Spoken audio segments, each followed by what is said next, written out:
Welcome back to Deema cooking vlogs. ಇವತ್ತು vegetable pulao ಮಾಡೋದು ನೋಡೋಣ. ಮಿಕ್ಸಿ ಜಾರ್ಗೆ ಸಿಪ್ಪೆ ಬಿಡಿಸಿರೋಂಥ 2 ಗೆಡ್ಡೆ ಬೆಳ್ಳುಳ್ಳಿ, 1 ಇಂಚು ಶುಂಠಿ, 7-8 ಹಸಿಮೆಣ್ಸಿನ್ಕಾಯಿ ನಿಮ್ಮ ಖಾರಕ್ಕೆ ತಕ್ಕಂತೆ ಯೂಸ್ ಮಾಡ್ಕೊಳ್ಳಿ. ಮೀಡಿಯಮ್ ಸೈಜ್ 2 ಈರುಳ್ಳಿ, 1 ಹಿಡಿ ಕೊತ್ತಂಬರಿ ಹಾಕ್ಕೊಂಡು ಪೇಸ್ಟ್ ಮಾಡಿ ಇಟ್ಕೊಳ್ಳಿ. ಈ ಗ್ಲಾಸಲ್ಲಿ ನಾನು 2 ಗ್ಲಾಸ್ ರೈಸ್ ತಗೊಂಡಿದ್ದೀನಿ. ಮೊದಲು ಕುಕ್ಕರ್ ಇಟ್ಕೊಂಡು ಆಯಿಲ್ ಹಾಕ್ಕೊಳ್ಳಿ. 2 ಟೇಬಲ್ ಸ್ಪೂನ್ ಆಯಿಲ್, 1 ಇಂಚು ಚಕ್ಕೆ, 2 ಏಲಕ್ಕಿ, ಸ್ವಲ್ಪ ಕಲ್ಲುವು, 4 ಲವಂಗ, 1 ಮರಾಠಿ ಮೊಗ್ಗು, ಸೋಂಪು, ಪಲಾವ್ ಎಲೆ, ಸ್ವಲ್ಪ ಕಸೂರಿ ಮೇಥಿ ಹಾಕ್ಕೊಂಡು ಫ್ರೈ ಮಾಡ್ಕೊಳ್ಳಿ. ನಂತರ ಹೆಚ್ಚಿಟ್ಟಿರೋವಂಥ ಪುದೀನ ಹಾಕ್ಕೊಳ್ಳಿ. ಪುದೀನಾನ ಆಯಿಲಲ್ಲಿ ಹಾಕ್ಕೊಂಡು ಫ್ರೈ ಮಾಡೋದ್ರಿಂದ ಒಗ್ಗರಣೆಗೆ ತುಂಬಾ ಚೆನ್ನಾಗಿರುತ್ತೆ ಪಲಾವ್ ಟೇಸ್ಟ್. ಒಂದ್ಸಲ ಟ್ರೈ ಮಾಡಿ ನೋಡಿ. ರುಬ್ಬೋದಕ್ಕಿಂತ ಈ ಥರ ಹಾಕ್ಕೊಂಡ್ರೆ ಟೇಸ್ಟ್ ಮಾತ್ರ ಸಕ್ಕತ್ತಾಗಿರುತ್ತೆ. ಈ ಥರ ಹುರ್ಕೊಂಡು ನಂತರ ಮೀಡಿಯಮ್ ಸೈಜ್ದು 1 ಈರುಳ್ಳಿ ಹಾಕ್ಕೊಂಡು ಚೆನ್ನಾಗಿ ಫ್ರೈ ಮಾಡ್ಕೊಳ್ಳಿ.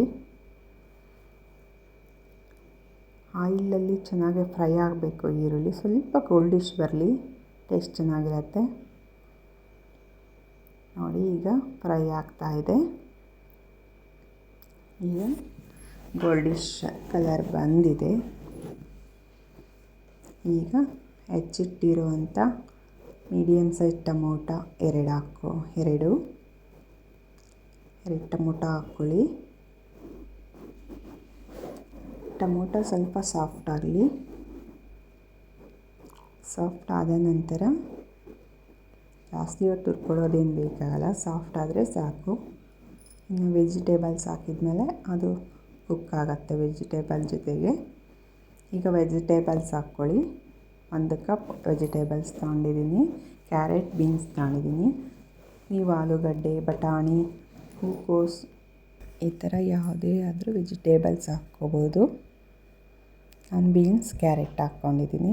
ಈಗ ಕ್ಯಾರೆಟು, ಬೀನ್ಸು 1 ನಿಮಿಷ ಫ್ರೈ ಮಾಡ್ಕೊಳ್ಳಿ. ನಂತರ ರುಬ್ಬಿಟ್ಟಂಥ ಮಸಾಲೆಯನ್ನು ಹಾಕ್ಕೊಂಡು ಫ್ರೈ ಮಾಡ್ಕೊಳ್ಳಿ.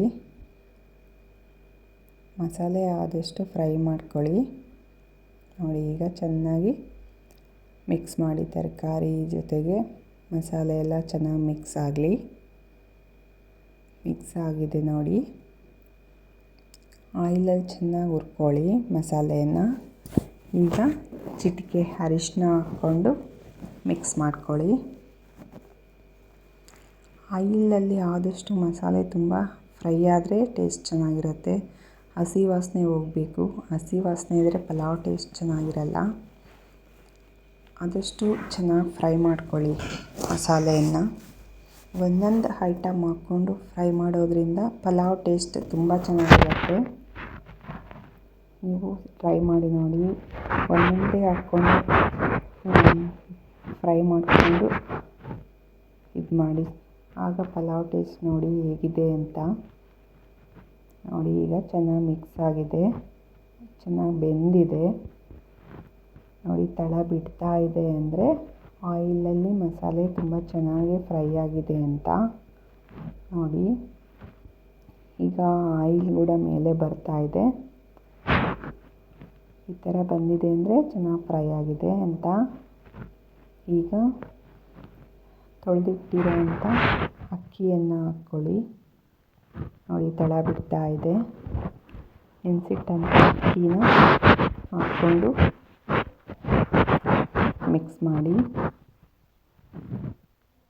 ಅಕ್ಕಿ ಜೊತೆ ಮಿಕ್ಸ್ ಮಾಡಿಬಿಟ್ಟು ನೀರು ಹಾಕೋದಕ್ಕೆ ಮುಂಚೆನೇ ಸ್ವಲ್ಪ ಹುರ್ಕೊಳ್ಳಿ, ಚೆನ್ನಾಗಿರುತ್ತೆ. ಅನ್ನ ಉದ್ರಾಗಿ ಬರುತ್ತೆ. ನೋಡಿ ಚೆನ್ನಾಗಿ ಮಿಕ್ಸ್ ಆಗಿದೆ. ಈಗ 2 ಲೋಟ ಅಕ್ಕಿಗೆ 4 ಲೋಟ ನೀರು ಹಾಕಬೇಕು. ನಾನು 3 ಲೋಟ ಹಾಕ್ತಾಯಿದ್ದೀನಿ. ಸ್ವಲ್ಪ ಉದುದ್ರಾಗಿ ಬೇಕು ನನಗೆ ಪಲಾವ್, ಅದಕ್ಕೆ 3 ಲೋಟ ಹಾಕ್ತಾಯಿದ್ದೀನಿ. ನೀವು 4 ಲೋಟ ಹಾಕ್ಕೊಳ್ಳಿ. ಮೆತ್ತಗೆ ಬೇಕಂದರೆ ಚೆನ್ನಾಗಿರುತ್ತೆ ಪಲಾವ್ ಟೇಸ್ಟು. ಸ್ವಲ್ಪ ಉದುರಾಗಿದ್ದರೆ ನಮಗಿಷ್ಟ, ಅದಕ್ಕೆ ಈ ಥರ ಮಾಡ್ಕೊತಿದ್ದೀನಿ. 3 ಮುಕ್ಕಾಲು ಲೋಟ ಹಾಕ್ತಾಯಿದ್ದೀನಿ. ನಿಮಗೆ ಸ್ವಲ್ಪ ಸಾಫ್ಟಾಗಿ ಬೇಕು ಅಂದರೆ 4 ಲೋಟ ಹಾಕ್ಕೊಳ್ಳಿ. ಪರ್ಫೆಕ್ಟ್ ಮೆಜರ್ಮೆಂಟ್ ಇದು ರೈಸ್ಗೆ. ನೋಡಿ ರೈಸ್ಗೆ ಈಗ ಉಪ್ಪು, ರುಚಿಗೆ ತಕ್ಕಷ್ಟು ಉಪ್ಪು ಹಾಕ್ಕೊಳ್ಳಿ. ನಂತರ 1 ಟೀ ಸ್ಪೂನ್ ಧನಿಯಾ ಪೌಡರ್, ಅರ್ಧ ಟೀ ಸ್ಪೂನ್ ಗರಂ ಮಸಾಲ. ಇದು ಹೋಮ್ ಮೇಡ್ ಗರಂ ಮಸಾಲ, ಮನೆಯಲ್ಲೇ ಮಾಡಿರೋದು. ತುಂಬಾ ಚೆನ್ನಾಗಿರುತ್ತೆ. ಸ್ವಲ್ಪ ಹಾಕ್ಕೊಳ್ಳಿ, ಹೆಚ್ಚು ಮಸಾಲೆ ಏನೂ ಬೇಕಾಗಿಲ್ಲ. ಇಷ್ಟು ಹಾಕಿದ್ರೆ ಸಾಕಾಗತ್ತೆ. ರುಬ್ಬೇಕಾದ್ರೂ ಯಾವುದೇ ಮಸಾಲೆ ಹಾಕಿಲ್ಲ. ತುಂಬಾ ಚೆನ್ನಾಗಿರುತ್ತೆ. ಕಾಯಿ ಏನೂ ಹಾಕಿಲ್ಲ. ತುಂಬಾ ಚೆನ್ನಾಗಿರುತ್ತೆ ಪಲಾವ್. ಒಂದ್ಸಲ ಟ್ರೈ ಮಾಡಿ ನೋಡಿ ಈ ವಿಧಾನದಲ್ಲಿ. ಟೇಸ್ಟ್ ಅಂತೂ ಸಿಂಪಲ್ಲಾಗಿ ಟೇಸ್ಟಿಯಾಗಿರುತ್ತೆ. ಒಂದ್ಸಲ ಟ್ರೈ ಮಾಡಿಕೊಂಡು ನೋಡಿ. ಈ ಥರ ಕುದಿ ಬಂದಾಗ ಕ್ಯಾಪ್ ಹಾಕಬೇಕು. ಇಲ್ಲದೇ ಇದ್ದರೆ ಮಸಾಲೆ ಎಲ್ಲ ತಳದಲ್ಲಿರುತ್ತೆ. ನೋಡಿ ಈಗ ಕುದ್ದಿದೆ, ಕ್ಯಾಪ್ ಹಾಕಿದ್ದೀನಿ. ವಿಜಲ್ ಕ್ಲಿಪ್ ಮಿಕ್ಸ್ ಆಗಿದೆ. 1 ವಿಜಲ್ ಸಾಕಾಗತ್ತೆ. ನೋಡಿ ಯಾವ ರೀತಿ ಇದೆ ಅಂತ ಪಲಾವ್. ತುಂಬಾ ಚೆನ್ನಾಗಿರುತ್ತೆ, ತುಂಬ ಟೇಸ್ಟಿಯಾಗಿರುತ್ತೆ. ಏನೂ ಬೇಕಾಗಲ್ಲ. ಬಿಸಿ ಬಿಸಿ ಪಲಾವ್ ತಿಂದರೆ ಮೊಸರು ಬಜ್ಜಿ ಚಟ್ನಿನೂ ಬೇಕಾಗಲ್ಲ, ಅಷ್ಟು ಚೆನ್ನಾಗಿರುತ್ತೆ. ಹೆಚ್ಚು ಮಸಾಲೆ ಇರಲ್ಲ, ಏನೂ ಇರಲ್ಲ. ತುಂಬ ಲೈಟಾಗಿ ತುಂಬ ಚೆನ್ನಾಗಿರುತ್ತೆ ಪಲಾವ್. ಒಂದ್ಸಲ ಮಾಡ್ಕೊಂಡು ನೋಡಿ ಯಾವ ರೀತಿ ಬಂದಿದೆ ಅಂತ ಕಮೆಂಟ್ ಮಾಡಿ. ನೋಡಿ ಯಾವ ರೀತಿ ಇದೆ ಅಂತ.